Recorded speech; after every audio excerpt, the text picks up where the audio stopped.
Ok, mà mình mà đón đây cho mình video reaction cho mình ca thua mà hộp đó bao dươngថ្ងៃនេះ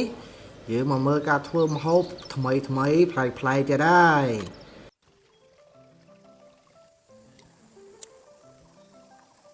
ថ្ងៃនេះយើងដើររដូចជាចាប់ក្តាមយកមកធ្វើម្ហូបទាំងអស់គ្នាចាំមើលគេយកក្តាមធ្វើអីគេខ្លះតោះ let's go 我靠，搞得我还想跑。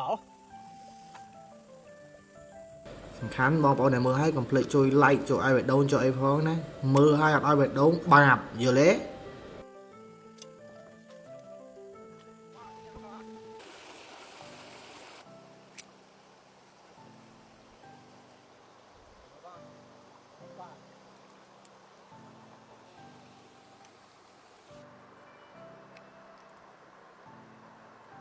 ការធ្វើម្ហូបរបស់គេបានតែគេរកបន្លែរកអីមកហើយគេលាងសម្អាតមើលទៅយ៉ា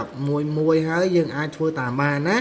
បើសិនមកយើងចង់ញ៉ាំម្ហូបគេហៅថាបែបថ្មីបែបជនជាតិចិនភាគច្រើនហើយសឹងទាំងអស់ហើយហ្នឹង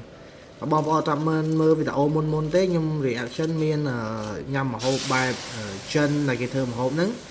ជាមួយនឹងវីដេអូបែបហូបអាហារគុណភាពរបស់អាហ្វ្រិកមើលរបស់អាហ្វ្រិកមកគុណភាពហ្មងដាក់ប៉ាំងមកអែមហ្មងអូយនិយាយពីជាតិហ្មង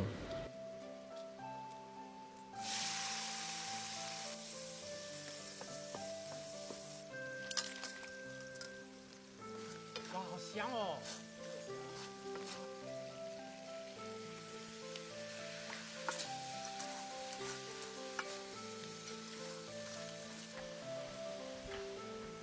哇，香。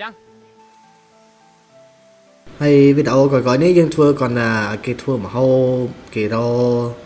ត្រីសាច់បន្លែពីព្រៃពីភ្នំមកយកមកធ្វើនៅផ្ទះតាមភូមិតាមស្រុកហ្នឹងទៅហើយគេញ៉ាំជុំគ្នាអញ្ចឹងណាសាច់រឿងមានតែប៉ុណ្្នឹងទេហើយ